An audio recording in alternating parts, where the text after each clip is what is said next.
নমস্কার, আমি সুকৃতি দান। আশা করি আপনারা সবাই ভালো আছেন। আপনারা সবাই দেখছেন অ্যাস্ট্রো সলিউশন। আজকে আমি আলোচনা করব যে সমস্ত মেষ রাশি বা লগ্নের ক্ষেত্রে ১৫ই মার্চ থেকে ১৫ই এপ্রিল এই সময়ের মধ্যে কোন দিক থেকে পজিটিভ এবং কোন ব্যাপারে নেগেটিভ যোগ রয়েছে সবকিছু নিয়ে একটা পুঙ্খানুপুঙ্খভাবে বিচার বিশ্লেষণ করব। আশা করবো আপনাদের ভালো লাগবে, তাই অনুষ্ঠানটাকে মন দিয়ে শুনুন এবং বোঝার চেষ্টা করুন। মূল আলোচনা আসার আগে আমরা জেনে রাখি অ্যাস্ট্রো সংক্রান্ত ঋতুতে টিপস পেতে আমার এই অ্যাস্ট্রো সলিউশন চ্যানেলকে সাবস্ক্রাইব করুন, পাশে থাকা বেল আইকনে ক্লিক করুন। চলে আসি মূল আলোচনা। প্রথমে দেখুন সমস্ত মেষ রাশি বা লগ্নের ক্ষেত্রে এই মুহূর্তে বৃহস্পতিদেব সেকেন্ড হাউসে অবস্থান করার জন্য অর্থ সম্পর্কিত ব্যাপারে আপনাকে অনেকটা হেল্প করছে। নতুন কোনো কর্ম পরিবর্তন, কর্ম পাওয়ার ক্ষেত্রে, কর্ম উন্নতির দিক থেকে কিন্তু সমস্ত মেষ রাশি বা লগ্নের ক্ষেত্রে বৃহস্পতিদেব কিন্তু সর্বাত্মক পজিটিভ ফল দেওয়ার চেষ্টা করছে। বৃহস্পতির এই অবস্থান আপনার মুখের ভাষা প্রয়োগ করে অনেক কাজে সফলতা দেওয়া, আপনার দিক থেকে কিন্তু সার্বিকভাবে বৃহস্পতিদেব কিন্তু একটা পজিটিভ রোল প্লে কিন্তু করছে। বৃহস্পতির এই অবস্থান আপনার জীবনে শত্রুতা নির্মূল করা, লোন শোধ করা, শারীরিক সমস্ত সমস্যাকে নির্মূল করে দেওয়া এবং সেই সঙ্গে আপনার জীবনে দীর্ঘদিন ধরে চলতে থাকা কোনো ঝামেলাকে নির্মূল করবে। অন্যদিক থেকে বৃহস্পতিদেব যেহেতু 11th হাউসে দৃষ্টি প্রদান করবে, আমি একটু ভুল বললাম, 10ম ভাবে যেহেতু দৃষ্টি প্রদান করবে, তাই নতুন কোনো কর্মপ্রাপ্তি, কর্মের পরিবর্তন, জীবনের সার্বিক উন্নতির দিক থেকে সার্বিক হেল্প কিন্তু এখানে বৃহস্পতিদেব করবে। কিন্তু বৃহস্পতিদেবকে আমরা 14ই মের পর থেকে কিন্তু থার্ড হাউসে চলে যাওয়ার জন্য আপনার কানেকশন, কমিউনিকেশন, ভাগ্যোন্নতি, বিবাহিত লাইফের দিক থেকে একটা স্ট্রংলি বন্ডিং বা প্রেম ভালোবাসা রিলেশনশিপের সঙ্গে একটা সার্বিক দিক থেকে পজিটিভ ফল দেবে। অন্য দিক থেকে কিন্তু সেই সঙ্গে আপনার ভাগ্যের উন্নতি করাবে এবং অর্থকেন্দ্রিক ব্যাপারেও আপনার জীবনে আয়ের জায়গাটা কিন্তু অনেকটাই বৃদ্ধি করবে। তাই বৃহস্পতির এই অবস্থান অত্যন্ত গুরুত্বপূর্ণ হয়ে দাঁড়িয়ে যাচ্ছে। এই মুহূর্তে মঙ্গল কিন্তু আপনাদের থার্ড হাউসে অবস্থান করছে আর কি 3rd এপ্রিল পর্যন্ত। তো মঙ্গল 4th হাউসে চলে যাবে হচ্ছে 4th এপ্রিলের পর থেকে, মোটামুটি 3rd এপ্রিলের পর থেকে। তাই এখানে মঙ্গল কিন্তু 4th হাউসে থেকে কিন্তু আপনার জীবনে নতুন কোনো সম্পত্তি করার দিক থেকে, বাড়ি করার দিক থেকে, পারিবারিক শান্তির দিক থেকে আপনাকে কিন্তু অনেকটাই হেল্প করবে এবং কর্মের সার্বিক উন্নতি করানোর চেষ্টা করবে। মঙ্গলের এই অবস্থান আপনার সার্বিকভাবে একটা কর্মের উন্নতি, সম্পত্তি কেন্দ্রিক জায়গায় কিছু লাভ দেওয়া, জীবনের সার্বিক দিক থেকে কিছু না কিছু পজিটিভ জায়গা কিন্তু আপনার জীবনে অবশ্যই তৈরি করে দেবে। মঙ্গল যেহেতু এই মুহূর্তে থার্ড হাউসে অবস্থান করছে এবং তারপর 4th হাউসে যখন চলে যাবে, তখন কিন্তু অর্থ এবং কর্মের জায়গাটাতে আপনাকে অনেকটাই কিন্তু পজিটিভ রোল প্লে কিন্তু করাবে। মঙ্গল বৃহস্পতির দিক থেকে অনেকটাই শুভ থাকলেও 29শে মার্চ যখনই শনি রাশি পরিবর্তন করে মীন রাশির ঘরে প্রবেশ করে যাবে, অলরেডি এখনই কিন্তু 12th হাউসে রাহু, সূর্য, বুধ এবং শুক্র একসঙ্গে অবস্থান করছে। রাহু, সূর্য, বুধ, শুক্র মানে কি বুঝতে পারলেন? তো এক্ষেত্রে অলরেডি কিন্তু সূর্য রাহু গ্রহণ দোষ, সূর্য বুধ বুদ্ধিনাশ দোষ, শুক্র রাহু কামক যোগ বা ছন্নছাড়া যোগ, এগুলোর জন্য আপনার জীবনে মান সম্মান কিছুটা হানি ক্রিয়েট করা, জীবনে কোনো কাজ সহজে যেন মিলছে না। বুধ রাহু এখানে কিন্তু অত্যন্তভাবে বুদ্ধির একটা ভুল হয়ে যাচ্ছে, টাকা পয়সা খরচ হচ্ছে, অত্যন্তভাবে একটা অস্থির অবস্থা আপনাকে ফিল করতে হচ্ছে। আপনি আয় ব্যয়ের সামঞ্জস্য রক্ষা করতে পারছেন না।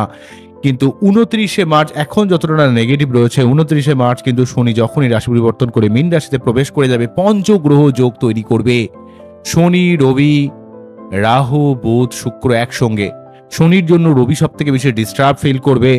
শনি রবি যোগ কিন্তু প্রচন্ডভাবে আপনার পিতার শরীর স্বাস্থ্যের ব্যাপারে সাবধান হতে হবে। আপনার নিজের ক্রিয়েটিভিটির দিক থেকে, বুদ্ধির দিক থেকে, প্রেমের দিক থেকে, আপনার ব্যবসা কেন্দ্রিক ব্যাপারে আপনাকে অবশ্যই সাবধানতা কিছু অবলম্বন করতে হবে। তো এখানে রবি পীড়িত হবে কিন্তু শনি এবং রাহুর জন্য, অন্য দিক থেকে শুক্রদেব পীড়িত হবে মেনলি ভাবে কিন্তু রাহু শনির জন্য, কিছুটা সূর্যের জন্য বটে। তো সেক্ষেত্রে কিন্তু সমস্ত মেষ রাশি বা লগ্নের ক্ষেত্রে সপ্তমপতি ডিস্টার্ব থাকার জন্য আপনার লাইফ পার্টনারের সঙ্গে সম্পর্কের কিছুটা অবনতি করে দেওয়া, যদিও কিন্তু শুক্র উচ্চস্থ হয়ে রয়েছে। লাইফ পার্টনারের শারীরিক অসুস্থতা, আপনার মন মানসিকতার মধ্যে চাপ যাবে, আপনার অত্যন্ত অর্থ খরচ হবে, ঘুমের কিছুটা ডিস্টারবেন্স ক্রিয়েট করবে। একসঙ্গে অনেকগুলো গ্রহ যখন একভাবে চলে আসে, অনেকগুলো ভাবকে কম্পাইল করে দেওয়ার জন্য হঠাৎ করে অর্থপ্রাপ্তি, হঠাৎ করে কোনো সম্পত্তি প্রাপ্তি।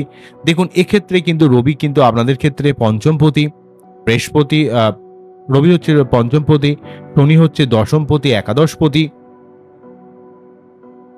এখানে কিন্তু রবি পঞ্চমপতির সঙ্গে যেহেতু দশম একাদশপতির কানেকশন, সেক্ষেত্রে কিন্তু আপনার অর্থকেন্দ্রিক জায়গায় অনেকটা হেল্প ইন্ডিকেট করে। আবার দেখুন শুক্র হচ্ছে আপনাদের ক্ষেত্রে সপ্তমপতি, এবং এই শুক্রদেব কিন্তু আপনাদের ক্ষেত্রে দ্বিতীয়পতি। তাই দ্বিতীয়পতি এবং সপ্তমপতি দ্বাদশে গেল, এবং সেই সঙ্গে বুধ হচ্ছে আপনাদের ক্ষেত্রে তৃতীয়পতি এবং হচ্ছে ষষ্ঠপতি। তাই এতগুলো ভাব, মানে ধরুন তৃতীয়পতি বা ষষ্ঠপতি বুধ, সপ্তমপতি শুক্র, একাদশপতি বা দশমপতি শনি, পঞ্চমপতি সূর্য, এতগুলো ঘর যখন জুড়ে যাচ্ছে তখন কিন্তু আমরা আর্থিক দিক থেকে, অর্থ প্রাপ্তির দিক থেকে, সম্পত্তি প্রাপ্তি, হঠাৎ করে কিছু লাভ আপনার জীবনে আসতে পারে।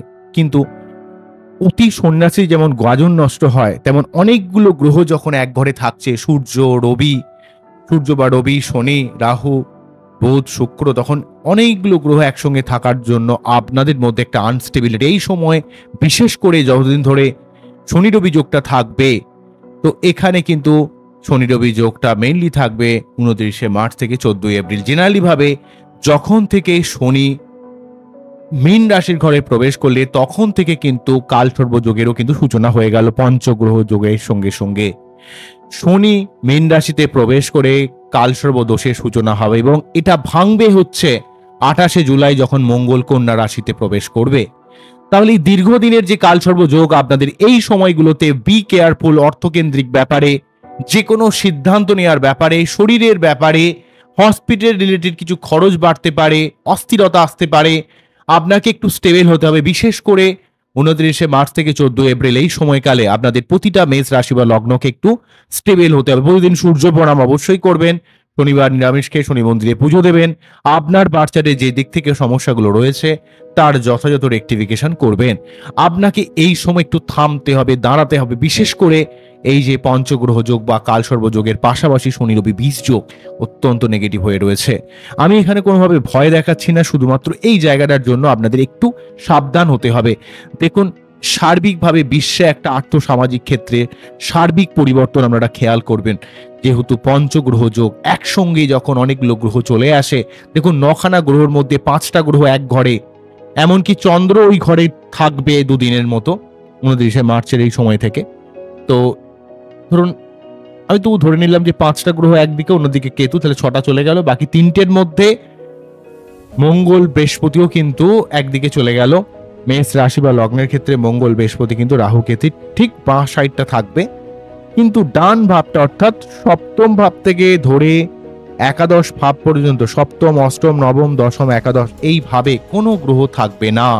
তার জন্য একটা কাল সর্বযোগ, আনস্টেবিলিটি, আর্থ সামাজিক ক্ষেত্রে আনস্টেবিলিটি। শেয়ার মার্কেট দেখলেন অলরেডি ধস কাটছে, সোনার দাম কিভাবে বেড়ে গেছে, ডলারের নিরিখে কিন্তু আমাদের ইন্ডিয়ার কি লেভেলের মুদ্রাস্ফীতি হচ্ছে আপনারা বুঝতেই পারছেন। সার্বিক দিকের একটা অবস্থা কিন্তু তথই বছর মধ্যে চলে যাচ্ছে। এই জায়গাটা একটু সাবধান হতে হবে, একটু নিজেদের যে কোনো রকমের রিস্ক, যে কোনো ধরনের পরিকল্পনা, সেগুলোর ব্যাপারে একটু সাবধান হবেন। এই সময়টা একটু কাটাতে পারলে ওভারঅলভাবে কিন্তু 14ই এপ্রিলের পর থেকে ধীরে ধীরে কিন্তু অনেকটা উন্নতির দিকে যাবে। কারণ রবি রাশি পরিবর্তন করে উচ্চস্থ হয়ে যাবে, তখন কিন্তু এতটা আনস্টেবিলিটি থাকবে না। 29শে মার্চ থেকে 14 এপ্রিল এই সময়টা একটু আনস্টেবল, যদিও কিন্তু বৃহস্পতি বা মঙ্গলের আনুকূল্যে আপনাদের কিছু না কিছু শুভত্ব ব্যাপার, কর্ম বা অর্থকেন্দ্রিক ব্যাপারে, সম্পত্তি কেন্দ্রিক ব্যাপারে এই জায়গাগুলো রয়েছে, কিন্তু তার সত্ত্বেও এই জায়গাগুলো একটু নেগেটিভ থাকছে। তাই অবশ্যই একটু সাবধান হবেন, বুঝবেন আমি কি বলছি, কোন জায়গাটার মধ্যে ইন্ডিকেট করছি। তো যাই হোক, আজকে এখানেই থামছি, আবারও দেখা হবে নতুন কোনো ভিডিও নিয়ে। আমরা খুব ভালো থাকুন, অ্যাস্ট্রো সলিউশন দেখতে থাকুন। নমস্কার, থ্যাংক ইউ।